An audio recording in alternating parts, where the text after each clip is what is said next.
అమ్మా నీ కలలే నా కంటి పాపలైనవని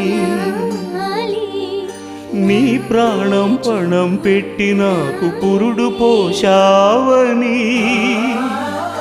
నీ నెత్తుటి ముద్దయే నా అందమైన దేహమని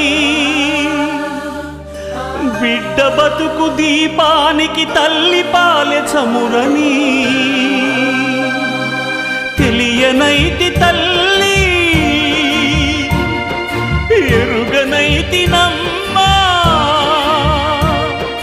కడుపు తీపినే హేళన చేసిన జులాయిని కన్న పేగు ముడిని తెంపి వేసిన కసాయిని మరచిపోయి కూడా నన్ను మన్నించొద్దమ్మా కలనైనా నన్ను కరుణించొద్దు